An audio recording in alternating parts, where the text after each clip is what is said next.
Benepisyo ng pagkakaroon ng aso. Una, pinapababa ng mga aso ang pakiramdam natin na nag-iisa.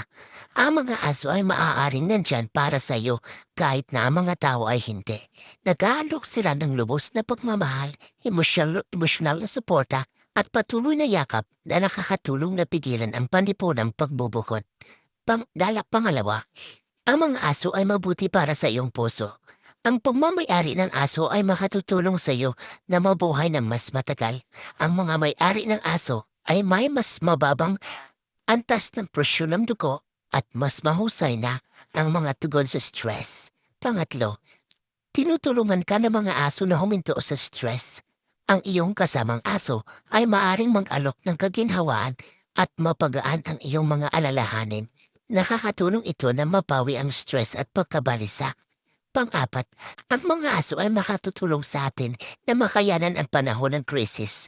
Ang mga aso ay makatutulong sa atin na makabangon sa psikolohikal na paraan mula sa isang krisis. Padlima, hinihikayat ka ng mga aso na gumalaw. Ang mga may-ari ng aso ay halos 4 na beses na mas malamang kaysa hindi na nakakatugon sa pang-araw-araw na pisikal na aktibidad. Pang-anim, ginagawa kang mas kaakit-akit ng mga aso. Ang presensya ng aso ay maaaring magbukhang mas kaibig-ibig at kaakit-akit ng mga tao. Natuklasan ng mga individual na ang mga tao ay mukhang mas masaya at mas nakaka-relax kapag sila ay nagpakita na may kasamang aso. Papito, ginagawa tayong mas sosyal ng mga aso. Ang paglalakad kasama ang isang aso ay maaring maging mas madaling lapitan at bigyan ang mga tao ng pagsisimula ng pag-uusap.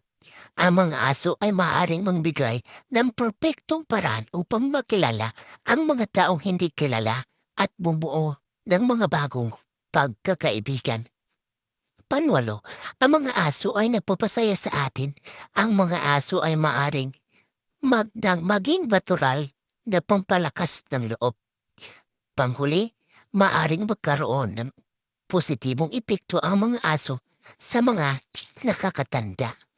Ang mga aso ay nagbibigay ng lubos na pagmamahal at suporta na lalong mahalaga sa panahon ng mahihirap na panahon. Kahit na maaaring isipin ng iba na inalagaan ang aso, ito ay sa isa't isa. Inaalagaan din tayo ng mga aso